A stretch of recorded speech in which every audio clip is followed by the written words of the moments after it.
여러분들은 이 옆에 있는 이렇게 사람들을 볼 때 시선 처리를 어떻게 하세요? 어디 보세요? 얼굴 어디 보세요? 옆에 있는 분 볼 때, 얼굴 볼 때 어디 보세요? 눈을 보세요? 코를 보세요? 아니면 입을 보세요? 이제 옆에 있는 분이 누군가에 따라서는 아마 달릴 거예요. 우리 시선에는 어떤 동등하지 않는 그런 관계가 있습니다. 우리가 윗사람을 보는데, 나보다 윗사람인데 눈을 똑바로 뚫어지게 이렇게 쳐다보면 건방지다고 그러죠. 건방지다. 옛날에 이 골목길을 가는데 이렇게 누가 만약에 이렇게 쳐다보면 왜 째려봐 그러면서 한 대 더 이제 매맞죠. 째려온다고 그래요. 눈을 쳐다봤다. 눈을 땅을 쭉 깔고 이렇게 지나가야지 건들질 않지. 이렇게 쳐다보면 왜 째려봐 하면서 고대 근동에서도 이 시선을 어디다 두느냐, 이것은 사람들 사이에 관계의 소열을 의미하기도 했습니다. 오늘 본문 말씀을 보면 하늘에 계신 주여 내가 눈을 들어 주께 향하나이다. 주님을 바라보는 거예요. 우리 성도들이 주님을 바라보시기를 예수님의 이름으로 축원합니다. 근데 주님을 바라보는데 우리가 하나님이 눈을 탁 보고 쳐다보면 안 되는 거예요. 하나님이 어디를 보느냐가 중요한 거예요. 예수님이 이 시선 처리에 대해서 잠깐 하신 말씀이 있는데, 여성을 쳐다볼 때 이렇게 실컷 이렇게 쳐다보면 여성을 호색적인 눈으로 바라보는 것은 간음죄다. 이렇게 예수님이 말씀하셨어요. 즉 고대 시대에 어떻게 보느냐가 참 중요한 거예요. 마태복음 5장 28절을 보니까 여자를 보고 음욕을 품는 사람은 이미 마음으로 그 여자를 범하였다. 이런 말씀을 예수님이 하셨습니다. 우리가 시선 처리가 참 중요한데, 내가 아랫사람이면 윗사람을 바라볼 때 눈을 보는 것이 아니라, 보통 이제 직장에서는 윗사람 앞에 서 있으면 이렇게 볼 때 그냥 고개 푹 숙이는 것보다 윗사람이 말할 때 고개를 들고 윗사람이 예를 들면 넥타이, 남자 같으면 넥타이, 여성 같으면 목, 입 아래 이렇게 시선 처리를 두는 게 겸손한 모습이에요. 근데 눈을 탁 쳐다보면 건방진 거죠. 얘가 나한테 뭔가 불만이 있는가 보다 이렇게 생각한다는 거예요. 그런데 윗사람이 아랫사람을 볼 때에는 윗사람이 아랫사람한테 보고를 받는데 그 아랫사람을 보는 것이 아니라 이제 책상을 바라본다든가 아니면 창문을 쳐다본다든가 하면은 무시하는 거죠. 윗사람은 아랫사람이 눈을 보는 거예요. 그래서 내가 너를 호감을 갖고 있다. 내가 너를 좋게 생각한다. 이런 뜻이에요. 시선 처리가 참 중요합니다. 우리 강목사님이 가끔 기도할 때 이렇게 기도를 합니다. 높고 높은 보좌에서 우리를 내려다보신 하나님, 이렇게 기도를 할 때가 있어요. 그것은 바로 하나님께서 우리를 보고 계신다라고 고백하는 것은 바로 하나님이 나를 사랑스러운 눈으로 보고 계시다라는 그런 믿음의 고백이라고 저는 생각을 합니다. 오늘 이스라엘 사람들은 하나님이신 야훼 하나님이 높고 높은 보좌에서, 하늘 보좌에서 거주하시면서 이 땅에 살고 있는 하나님 백성들을 바라보고 계신다, 이렇게 믿고 있었습니다. 오늘 시편 말씀에 123편의 1절과 2절을 보면요, 눈에 대해서 눈이라는 단어가 4번 나옵니다. 1절에 보면 하늘에 계신 주여 내가 눈을 들어 주께 향하나이다. 눈을 들었어요. 또 2절에 보면 종의 눈, 또 여종의 눈, 또 우리 눈 해가지고 눈이 3번 나와요. 눈에 대해서 제가 오늘 말씀을 드리고자 합니다. 2절에 보면은 이 자신들이 주인이 남자인 경우도 있고 여자인 경우도 있어요. 그래서 종이 눈 그랬어요. 그리고 여종이 눈 그랬어요. 이 눈이 주인이 뭐를 바라봐요? 상전의 손을 바라보고 주머니 손을 바라봤어요. 사랑하는 성도 여러분, 여러분의 눈이 하나님의 손을 바라보시기를 예수님의 이름으로 축원합니다. 하나님이 눈을 보는 것이 아니라 하나님의 손을 보는 거예요. 모세는 하나님이 이 얼굴을 보고 싶다 했는데 하나님의 얼굴을 보면 다 죽잖아요. 그렇죠? 그래서 모세는 하나님이 큰 바위로 하나님의 얼굴에 빛을 가리우시면서 하나님의 등을 보여주셨다라는 것이 성경에 기록되어 있습니다. 오늘 3절을 보면 여호와여 우리를 긍휼히 여기시고 긍휼히 여기달라고 해요. 왜 그러냐면 심한 멸시가 우리에게 넘친다. 심한 멸시가 있는 그런 고통이 있다고 고백을 합니다. 4절을 보면 평안한 자의 조소와 교만한 자의 멸시가 우리 심령에 넘치다고 그랬어요. 즉 어떤 우리 고통은 뭐냐면 평안한 자가 조소를 하는 거예요. 교만한 자가 우리를 멸시한다는 거예요. 다음 주에 우리 교회에 초청해서 이제 설교해 주실 분이 제가 목회에서 멘토로 삼고 있는 조만 목사님이신데 제가 이분에게 가끔 인사할 때 전화로 이번에도 이제 조심스럽게 하는데 가끔 전화할 때는 보통 우리가 그렇게 전화하죠. 평안하십니까? 그러죠. 네, 평안합니다.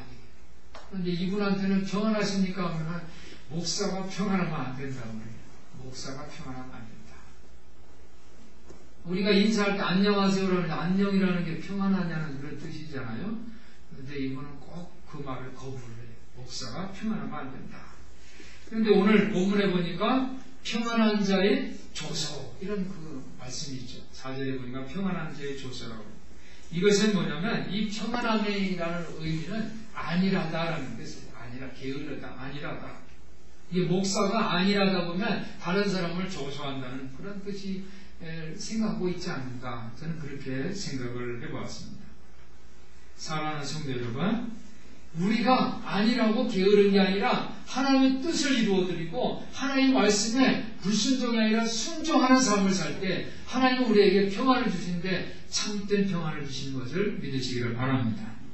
그렇지 않고 평안하다는 것은 내가 부의 축적, 부정한 방법으로 다른 사람을 압제하는 방법으로 내가 부를 축적해서 즉 사회적인 불의를 통해서 이익을 내가 취해서 그래서 평안한 모습이 그런 사람들은 어떻게 합니까? 약한 사람들을 조소하고 그렇게 멸시한다는 거예요.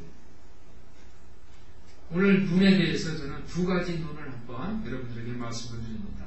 눈에는 두 가지 눈이 있어요. 첫 번째로는 뱀의 눈이 있고 두 번째로는 종의 눈이 있어요. 오늘 보면은 2절에 보면 종의 눈이라고 했어요. 근데 뱀의 눈이 있어요. 뱀의 눈은 우리 인류 조상들은 수천 년 동안 뱀에게 물리지 않으려고 노력을 했어요.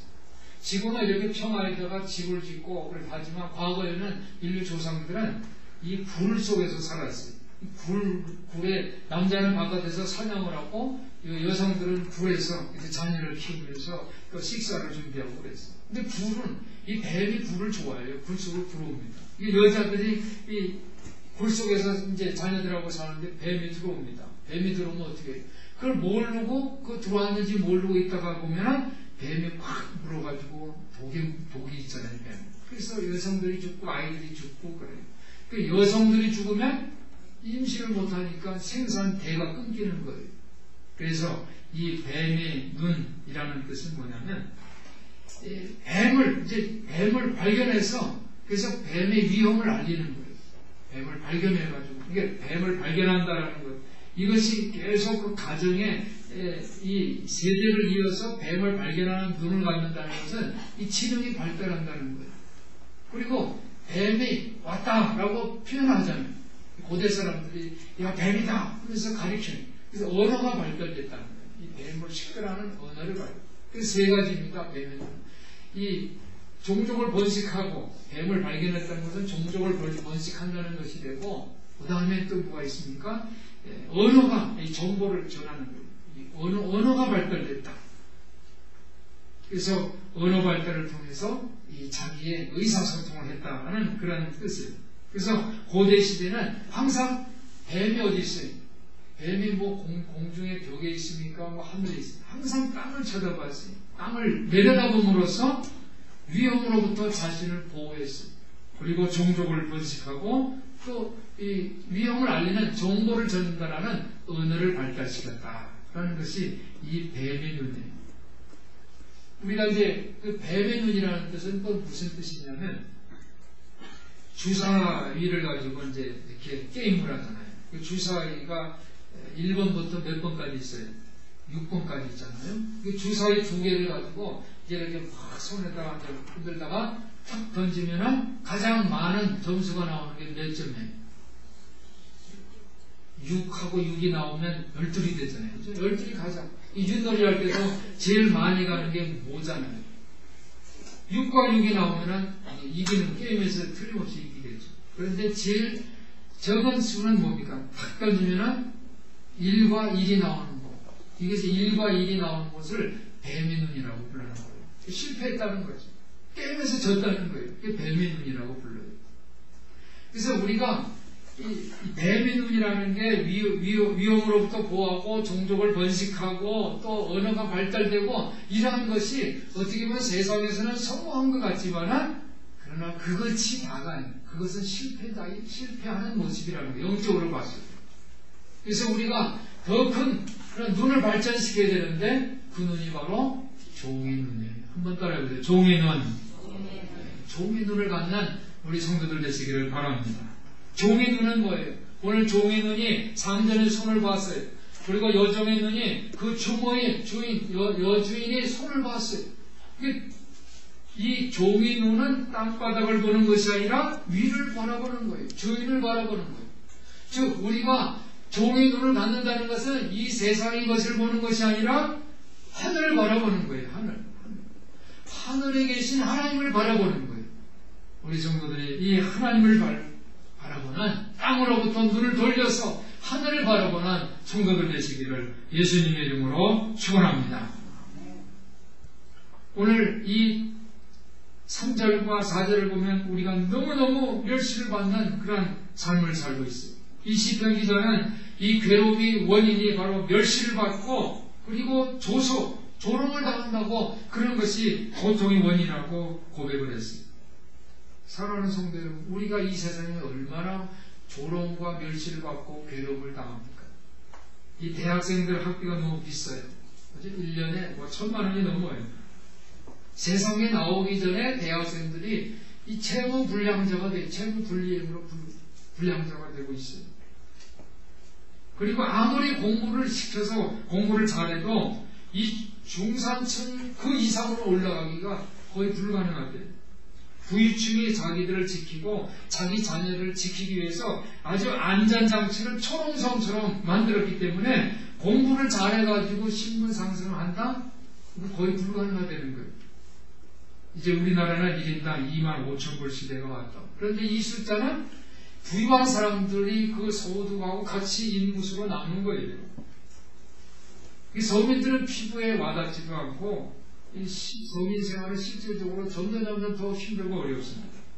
가계부채가 1,000조가 넘는데 1,000조. 오늘 인터넷 뉴스를 보니까 100원을 벌면 21원을 이자로 낸다. 그런 삶을 살고 있다. 하우싱 푸어라는 말이 있어요. 하우싱 푸어. 집을 가졌는데 푸어예요. 가난해요. 왜 그래? 빚으로 내는 돈을 빼면 실질적으로 수입은 기초생활자들이 수입에 이르는 사람들이 많다고. 그래서 88만원 월급이라는 말도 생겼어요. 돈 많은 사람들은 계속 자기들이 돈을 축적을 합니다. 계속 축적을 해요. 오늘날 10대들에게 꿈이 없습니다. 20대는 방황하고 30대는 희망이 없대요. 이 40대는 쉬지 않고 일을 했지만 늘 해고의 불안에 시달리고 있어요. 50대는 노후가 걱정되고 60대는 자기의 존재감을 잃어가고 있대요. 자식에게 부담이 될까봐 전전긍긍하는 노년들의 모습이 바로 우리 이웃들의 모습이에요. 이웃이 아니라 우리 자신의 모습일 수도 있어요. 사랑하는 성도 여러분, 이런 세상에서 강한 자들이 범죄를 저지르고 있다는 거예요. 누구도 감히 건드릴 수 없는 그 권력과 힘으로 힘없는 사람들을 어떻게 해요? 조롱하고 멸시. 그들은 평안하다 하면서 약한 사람들을 조롱하고 멸시하는 그런 세상에서 우리들이 고통을 당하고 있다라는 것이 오늘 시편 기자의 고백입니다.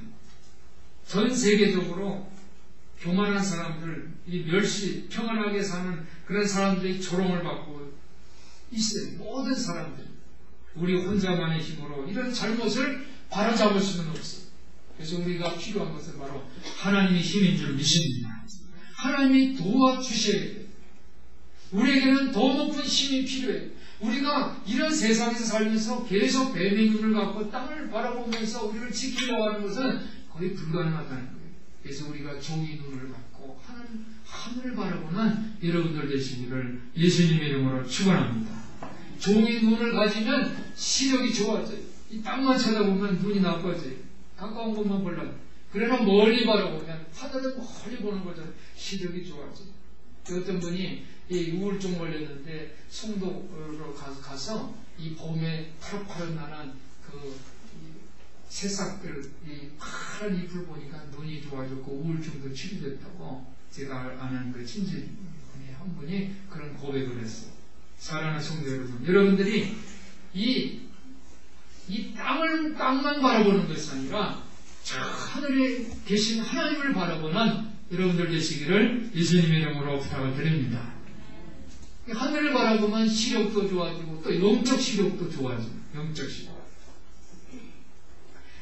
변화를 위한 기회를 볼 수 있게 해주는 것을 믿으시기를 바랍니다. 내가 영적인 시력이 발전하면 세상을 변화시킬 수 있는 에너지가 생기는 거예요. 왜? 하나님이 도와주시기 때문에. 오늘 3절 4절에 보니까 우리를 긍휼히 여기시고 긍휼히 여기셔서 심한 멸시가 우리에게 넘칩니다. 이런 고백을 합니다. 이 에덴에 있었던 그 옛뱀, 그죠? 마귀, 사탄, 옛뱀이 오늘도 계속 우리 소동을 일으키고 있습니다. 우리 주변에서. 그러니까 옛뱀은 우리에게 뭘 조종하려고 하냐면 우리가 하늘을 바라보는 게 아니라 땅을 바라보게 해요. 땅을. 하나님을 바라보지 못하게 외방을 하고 있어요. 우리가 종의 눈이 돼서 하나님께 시선을 고정시켜야 되는데 뱀은 여기 와서 하나님 바라보는 것이 아니라 땅을 바라보라고. 너 필요한 게 당장 있는데 이런 걸 바라보라고 해요.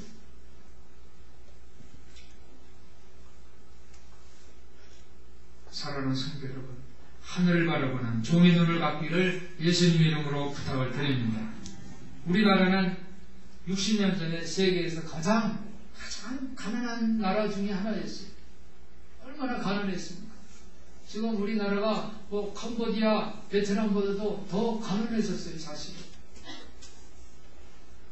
그러나 지금은 세계에서 가장 부러워하는 나라가 된 것을 기억하시기를 바랍니다. 우리나라 선교사들이 이런 아프리카, 미, 동남아 국가에 가서 선교를 하면요, 코리아가 제일 좋다는 거예요. 근데 우리나라가 왜 좋으냐? 우리나라보다 더 잘 사는 나라 있어요. 미국, 영국, 프랑스, 독일, 유럽에 있는 덴마크니, 호주, 다, 우리나라보다 다 잘 살아요. 그런데 왜 우리나라를 선망의 나라로 삼는가? 왜 그러냐면 우리나라가 지금이 자기 나라처럼 가난했었는데 이렇게 불가능했기 때문에 롤 모델이 되는 거예요. 롤 모델. 할렐루야. 하나님께서 우리들에게 가난한 나라에 떡과 복음을 전할 수 있는 기회와 축복을 주신 줄 믿습니다. 그래서 우리 교회가 이 영적인 이 노력, 이 가난에 반대되는 그 입장을 취해야 돼요.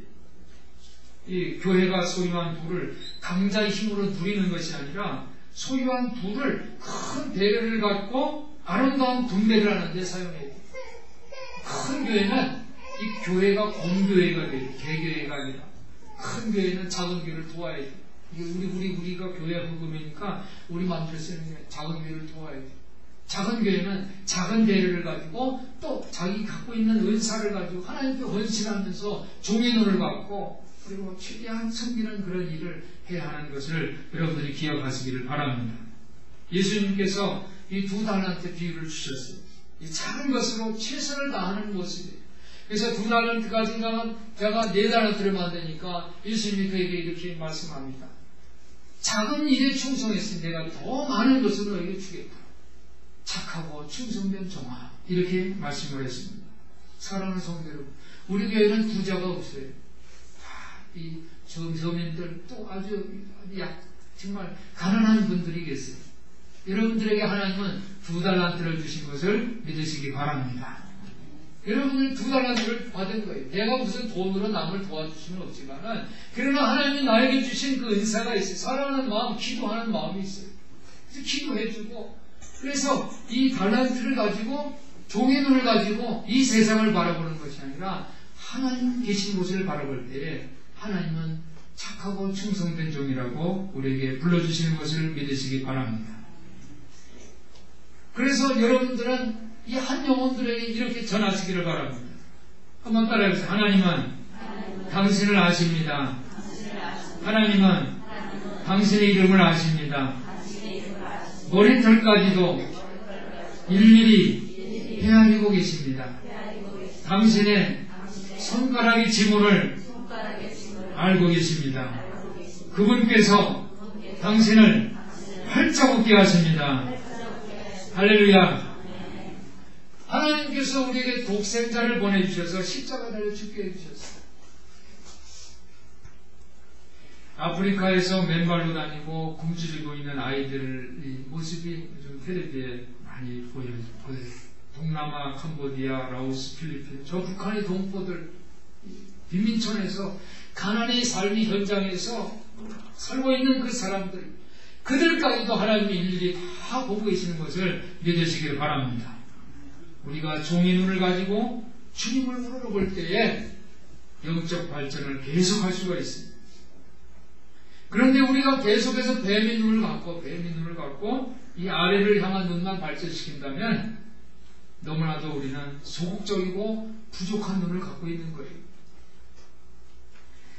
우리 성도들이 물질적인 영적 가난을 경감시키는 데 앞장서서 종의 눈을 갖고 하나님을 바라보시기를 예수님의 이름으로 축원합니다. 이 성경에 보면 이 종의 눈을 갖고 하나님을 만난 인물들이 있어요. 모세는 보면 하나님 앞에 살면서 하나님 사랑을 체험했어요. 하나님과 친구처럼 대화했어요. 사도 바울은 어떻게 고백을 했냐면 하나님이 내 안에 계시다고 그랬어요. 내가 하나 그리스도 안에 있다고 그랬어요. 이렇게 고백을 했어요. 이 세상은 교회와 교인들을 바라보고 있습니다. 과거의 이 교회는요, 얼마나 소수인지 몰라요. 아주 작은 무리들이었어요. 로마 시대에 보면 이 예수를 믿는다 하면 다 잡아서 십자가에 달려 죽게 하거나 아니면 사적을, 이 맹수들 불에다 집어넣어서 죽게 했어요. 그렇게 아주 연약한 존재였어요. 그런데 지금 교회는 어떻습니까? 우리나라의 교회 수가 5만이 넘어요. 전 세계 25명 이상이 예수를 믿는 크리스찬들입니다. 하나님께서 이렇게 부흥을 주신 줄 믿습니다. 그런데 이 교회가 지금 어떻게 하고 있습니까? 교회가 말로는 사랑한다 하면서 실천을 하지 않아요. 말로는 감사합니다 하면서 진정으로 감사하지 못하고 말로는 겸손하라 하면서 겸손하지 못하고 있습니다. 이 불신자들은 이런 이율배반적인 이 교회의 모습을 비판을 합니다. 그리고 그것을 끄집어내기를 좋아해요. 사랑하는 성도 여러분, 우리가 진정으로 실천하면서 종의 눈을 갖고 하나님의 사랑을 실천하시기를 예수님의 이름으로 축원합니다. 애굽의 노예였던 이스라엘 백성을 출애굽할 때에, 광야에서 나올 때에 이스라엘 백성을 인도한 그 큰 기둥들이 있어요. 불기둥과 구름기둥이에요. 불기둥, 구름기둥. 구름기둥은 제가 이제 금요일 날도 말씀드렸지만, 구름기둥이 무슨 이 낮에 뜨거우니까 해를 가리기 위한 마치 이 느티나무 밑에 마루 아니면 의자를 놓고서 시원하게 그늘을 쐬는 그런 기둥이 아니에요. 구름기둥은 막 바람이 막 부는, 어디를 진행을 할 때에 막 괴롭게 하는 그런 장애물들일 수도 있어요. 불기둥도 마찬가지예요. 여름에 무슨 캠프파이어 한다고 낭만과 추억을 만나는 그 따뜻하게 하는 그런 불이 아니라 막 괴롭게 하는, 우리 인생을 막 흔들어 놓고 막 힘들게 하는 그런 불기둥일 수도 있는 거예요. 구름기둥, 불기둥은 우리를 괴롭게 하는 거예요. 내가 건강하지 못하고 질병에 걸린 모습, 내가 부유하지 못하고 가난하게 된 그 모습, 그것이 바로 불기둥, 구름기둥이라는 거예요. 왜냐? 예수님은 우리를 구원하시기 위해서 십자가에 죽으셨어요. 그 죽으신 십자가 그 장소, 그 장소가 바로 하나님이 계셨던 장소예요.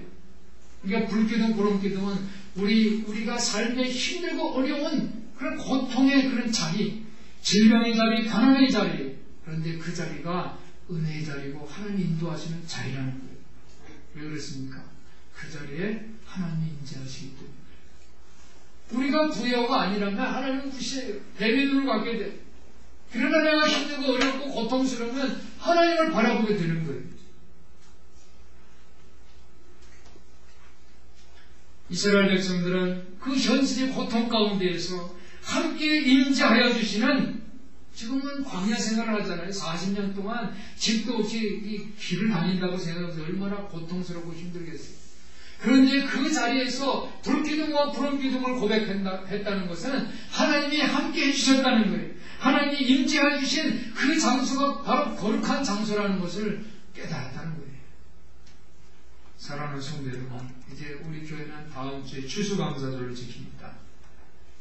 여러분들이 2011년도를 한번 결산하는 그런 시간이에요. 2011년도 나는 너무 힘들었어. 2011년도는 뭐 되는 게 없었어요. 뭐 이런 분도 아마 있을 거예요. 2011년도 나에게는 참 의미 있는 일들이 있었어. 이렇게 감사의 조건을 생각하는 분도 계실 거예요. 어떠한 경우이든지 하나님이 여기까지 에베네셀로 인도해 주신 것을 고백하는 그런 여러분들이 추수감사가 되시기를 예수님의 이름으로 축원합니다. 감사는 우리 라이프 스타일이 돼요. 왜냐하면 내가 감사할 때 그 감사가 바로 하나님께 가까이 가는 통로예요. 내가 하나님 앞에 감사하는 것은 하나님의 뜻이에요. 우리를 향한 하나님의 뜻이에요. 범사에 감사하라. 이는 너희를 향하신 하나님이 자녀들을 향하신 하나님의 뜻이니라 그랬어요. 감사할 때 우리에게 성령 충만의 삶을 사는 것을 믿으시기를 바랍니다. 내가 감사할 때 우리 가정이 행복한 가정이 돼요. 부부가 서로 행복해요. 자녀들이 효도하게 되고 부모가 자녀들에게 잘하게 되는 거예요. 내가 감사할 때 나의 일터에 상전과 종의 관계가 행복해지는 것을 믿으시기를 바랍니다. 내가 감사할 때 하나님의 전신갑주를 입게 되는 거예요. 영적인 전쟁에서 승리하게 되는 거예요. 할렐루야. 우리 인생에 하나님을 신뢰함으로 하나님 앞에 더 감사할 때 하나님 우리에게 더 좋은 것으로 더 풍성한 것으로 주시는 거예요. 그럴 때 우리는 그것을 가지고 다시 하나님 앞에 다시 드리는 그런 감사의 라이프 스타일을 삶을 사시기를 예수님의 이름으로 축원합니다. 우리 삶에는 고통스러운 현실이 있을 수 있어요. 물질적인 가난, 영적인 굶주림도 있어요.